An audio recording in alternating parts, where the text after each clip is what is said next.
Hi everyone, so Pete here again, going through some educational technology tips and tricks to support student learning or help with your workload. So today what I'd like to do is go through a brand new feature in Google Classroom called Practice Sets. It's really good for knowledge recall.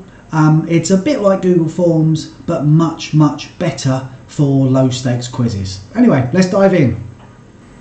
So as you can see here, I'm on my Google Classroom and you will have seen this new feature up here called Practice Sets. Now what is Practice Sets? Well, let's just open it up and have a look generally. So there are lots of similarities between Practice Sets and Google Forms if we set a Google form as a quiz. But there are some key differences that make it a really good tool for knowledge recall. So let's just have a look at here. We've got one open called Demo Practice Set. So you can just see here that we've got a simple thing here, one question, 3x plus 2 equals 8, what is x? So I'm just going to edit this and we can see here that the answer is 2. So 3 times 2 plus 2 is 8. Now there's a couple of things here that is really useful. So I'm going to start from the beginning with here and I'm going to put in, let's start from the very beginning. Just close everything down here so I've got the blank question. And I'm going to put the same thing again. 3x plus 2 equals 8. And then the question, what is x? Okay, now within this, the first thing is I'll say that it is important to see what this will become. I think the next step of Practice Sets is that it will work out the answer itself. Artificial intelligence will do that. We're not at that stage yet, but one of the things that it can do is down here it suggests some skills. So solve for the unknown variable in an algebraic equation. So that's exactly what I'm trying to do. The unknown variable, we'll try and solve that. So we've got this thing, it has a hint, there are resources attached to that, and we can preview them in Try as a Student. So you'll see some similarities here to Google Forms in terms of there are some questions and it asks the questions and it just waits, and we just answer those questions. But there's one key difference. Now the first thing is we have this show your work bit. So particularly in maths we could be going, okay, 3x plus 2 equals 8. So 3x, let's take that plus over the other side, equals 8 minus 2. Okay, so I'm showing my work here that the teacher might want to see. So 8 minus 2 is 6, so 3x equals 6. Okay, so, oops. So therefore, x equals 3 divided by 6, and x equals 2. So I put the answer up here of 2. Now before I do that, I'm going to get it wrong. Okay, so I put in the answer 3 and I check. Okay, and hopefully it will tell me, okay, that's not right, but I can try again. That's the key difference here between Practice Sets and Google Forms. In Google Forms, you got it wrong, you move on, that's it. Okay, and then you do get good feedback. Feedback is immediate, but with Practice Sets, you get it straight away. Now, notice that we've got this light bulb come on here. Okay, and it says show a hint. So I'm struggling a bit here. 3x plus 2 is 8, let's go, is it 5? And I could keep going with this and students could just keep trying things until they get it right. Now of course, if that's a decimal point number, they could be there forever. So let's look at this hint.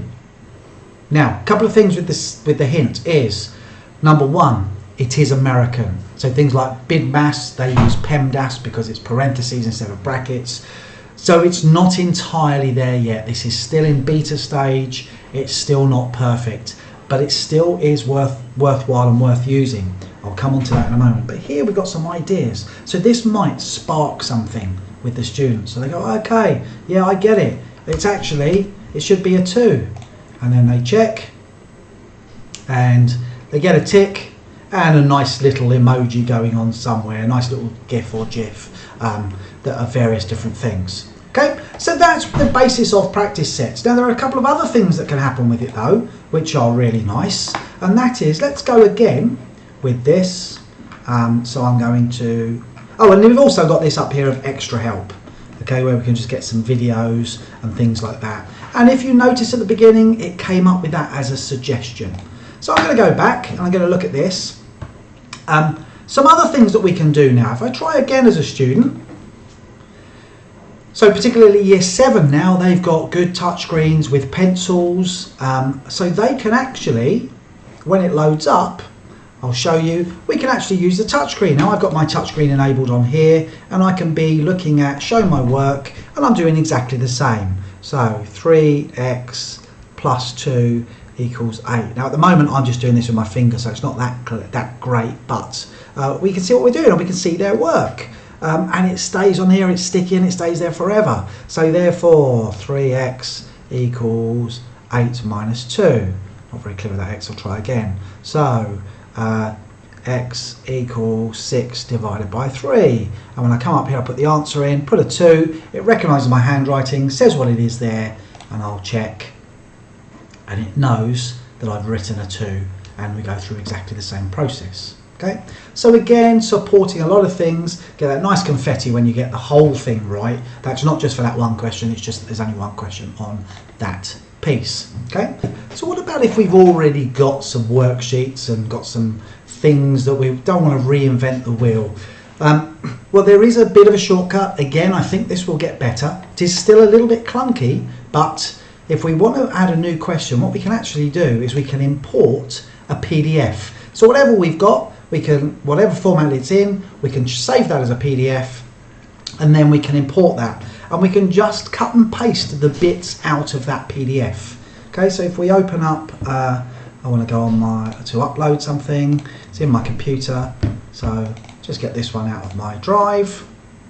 It will upload it. And then what I can do is I can actually take images from it. So I'm just going to choose this question here. Okay, and I'm going to choose this question here. I'll just choose 3 of them. Okay, and I'm going to choose this question here. So the first 3 questions. Okay, that one isn't very clear, so I'm going to just drag it down. Okay, then I import those questions. And those 3 questions will just be added. Okay, now this is to do with computer science, and the skill set here, we've got some suggestions. Define an engineering problem, describe the steps of design engineering process. They're not appropriate at all.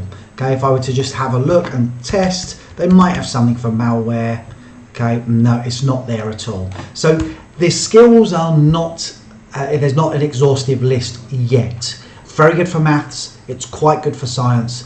Other subjects we will have to wait. Okay, but I still think it's worth using. So let's have a look at this. So let's say, what is an example of social engineering would be that one C.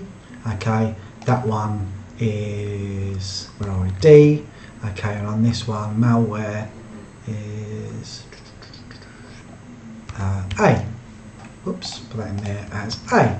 Okay, and now when we do that, it will work. And same thing again. Oh, I've got DA there, so that's not going to work.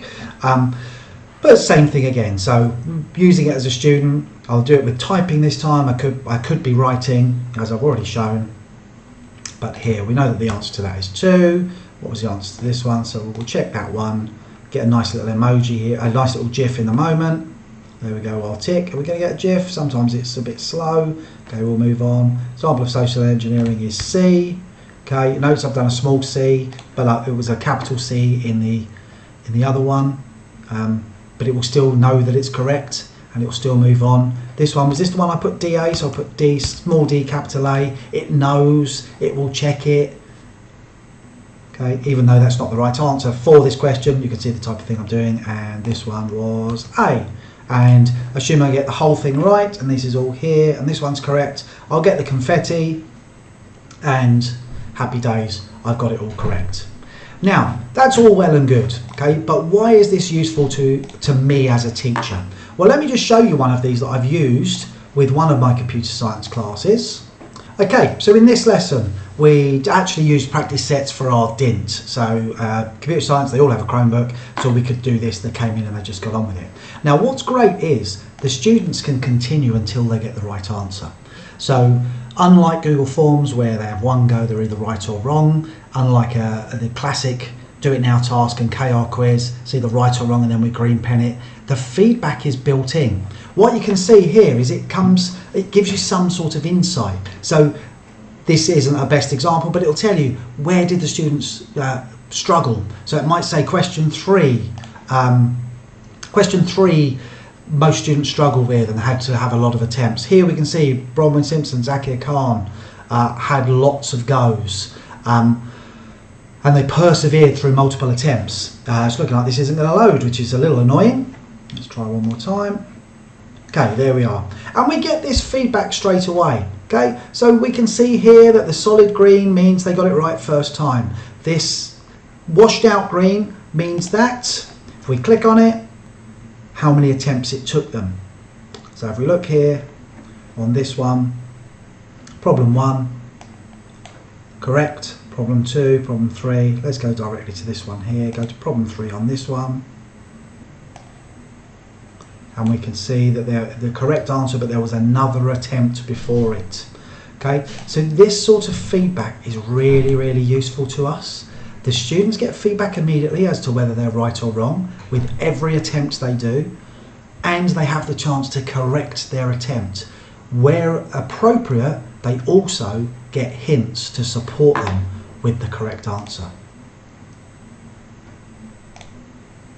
Now, what a great bit of kit. You can see, hopefully you can see how useful that could be. I do think that I will put this caveat on it that I think it will get better and better and better. It's still in beta form, and I think the AI involvement in it with the skills particularly will just improve. I suspect as well that when we put a question in, it will analyse that and come up with the correct answer itself, so we don't even need to put that in. And of course, therefore, we're setting these things up. No marking. Once it's set up, we can reuse it as many times as we like. And of course, it never involves photocopying and things like that. So as many of these EdTech tools, it's got a bit front heavy with workload, so we invest the time in it to get it set up. Probably a similar amount of time to making any resource, and then it's there forever, and we can tweak it as well, obviously. I've really enjoyed this. The students I've used it with have really enjoyed it as well, and they have reported that they feel that it has helped with their learning much better than Google Forms did, and even with the KR quizzes. So there it is, practice sets built into Google Classroom, does a lot of the work for you. Give it a go. Take care now, bye.